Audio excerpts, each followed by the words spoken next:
Baik, saya jemput Hulu Langat. Assalamualaikum warahmatullahi taala wabarakatuh. Salam sejahtera, salam Malaysia Madani, salam perpaduan, salam rahmah. Tan Sri, saya kecil-kecil dulu berangan memang nak jadi polis sebab biasa tengok cerita remang-remang Kota Raya. Sekarang ni gerak-gerak khas karya Datuk Yusof Aslam. Saya pergi kepada kod 020000 dan juga 020100. Tan Sri, saya biasa menyebutkan di Hulu Langat ni, di daerah Hulu Langat ni, rakyat dia sekarang ini berjumlah hampir 1.5 juta orang. Kita ada 2 IPD. Satu IPD Kajang, satu IPD Ampang Jaya. Rakyat ada 1.5 juta. Keanggotaan pasukan polis di IPD Kajang ni, dia ada 1,200 orang anggota. Tak cukup. Sebab baru-baru ni OCPD datang jumpa dengan saya. Menteri. Menteri buat tak tahu pula. Menteri, dengar ni Menteri. Sebab OCPD beritahu dengan saya, ACP Nazrun. Dia bagi tahu sepatutnya anggota yang sepatutnya ada di IPD Kajang ni jumlahnya sepatutnya 1,500 orang. Selangau. Tapi yang ada cuma 1,200. Tak cukup lagi 300 orang. Jadi kita perlukan tambahan anggota ni. Sebab daerah Hulu Langat ni merupakan satu daerah yang sedang pesat membangun. Sebab dia berhampiran dengan Putrajaya, dengan Kuala Lumpur, dengan KLIA, dengan Cyberjaya, Tanjung Karang. Tu dia daerah Hulu Langat. Sebab nisbahnya sekarang ini, satu anggota polis Tan Sri, dia kena jaga hampir 650 orang warga masyarakat dan juga rakyat yang terdapat dalam daerah Hulu Langat. Sepatutnya Tan Sri, seorang anggota polis ni, dia jaga 250 orang je.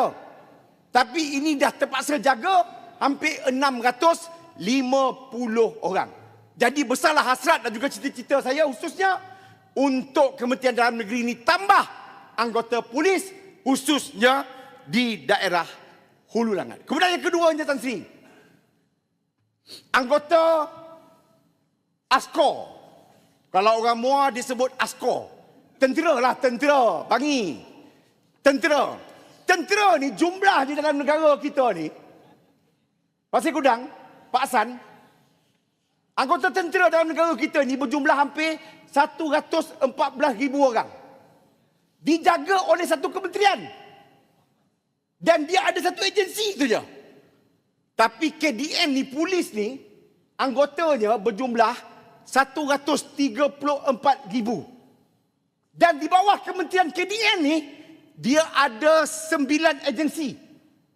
9 jabatan yang duduk bawah KDN ni. Tadi askar tadi, satu kementerian jaga 114,000.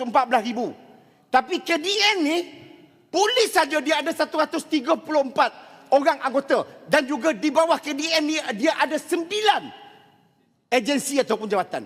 Saya nak minta Tan Sri kalau boleh, KDN ni kita pecah dua lah. Dia jadi dua kementerian. Sebab ada 9 jabatan yang besar. Sebab saya nak minta kepada Yang Amat Berhormat Perdana Menteri, kalau boleh pecah dua lah kementerian KDN ni. Kalau tak ada menteri, Ana ada. Saya ada. Kalau tak boleh pecah, saya nak minta supaya timbalan menteri ni ada 2 orang. Kalau timbalan menteri yang kedua ni pun tak ada orang, Ana ada. Sebab saya tengok kementerian ni dah terlalu besar.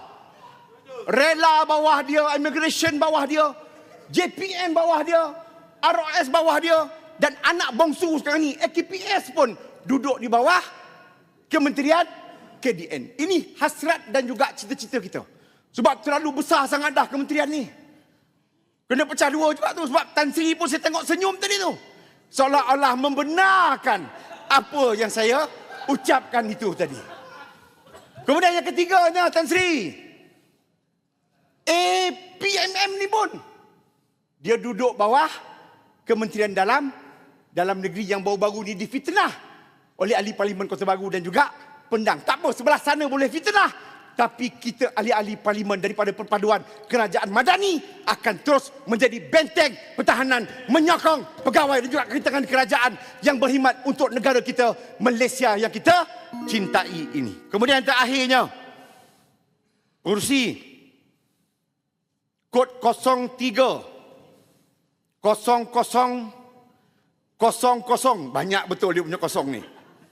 Soal berkaitan dengan immigration ni. Sebab kita dimaklumkan suami kepada anak bagus ni. Saya tak sebut menantu Kota Melaka, saya sebut suami kepada anak bagus ni. Yang dimaklumkan kepada kita ni, dia punya pasport memang dah dibekukan. Pasport dia memang dah dibekukan, tapi dimaklumkan masih berada di Dubai. Bila polis nak bawa balik ni, anak menantu kepada bagus ni, ataupun suami kepada anak bagus ni, dia kena beza sikit tu. Kota Melaka ataupun Rasah kan. Sebab tak boleh sebut menantu dah. Yang itu. Kemudian yang terakhirnya Tan Sri. Tadi saya dengar Hulu Terengganu ni. Dia sebut ni. Dia kata gunung meletup di Utopia. Bila Perdana Menteri pergi ke Utopia. Dia ni saya ingat pening lah fungsi dia ni. Orang Negeri Sembilan sebut dia ni poning ni. Meroyan agak ni. Dia kena percaya lah rukun iman tu. Perkara yang keenam qada dan juga kadar ni. Apa juga yang berlaku ni? Ini adalah merupakan ketentuan daripada Allah Subhanahu Wa Taala. Tak boleh kita nak mengaitkan dengan seseorang. Begitu juga dengan Pasir Mas ni. Pasir Mas ada. Sik tadi bangun kan? Tadi Sik bangun kan masa beruas nak bercakap kan? Ya. Tanya sekarang, apa nak tanya? Ketika pemerintahan kerajaan perpaduan kononnya ni, jenayah cyber melonjak begitu tinggi. Lebih daripada 20,000 kes setiap tahun. Jadi bagaimana kementerian nak atasi masalah ni?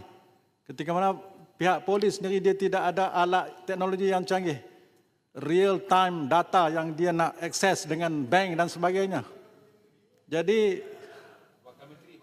macam mana yang dikatakan bakal menteri ni? Nak jawab macam mana? Nak settle masalah setiap hari bertambah ni? Ulangan.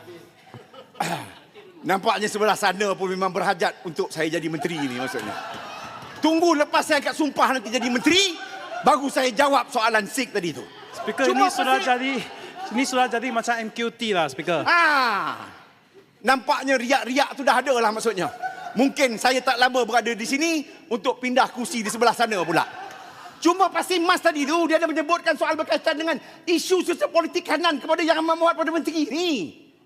Biarlah siasat dulu, biarlah dia disiasat dulu oleh polis. Biar dia disiasat dulu oleh SPRM.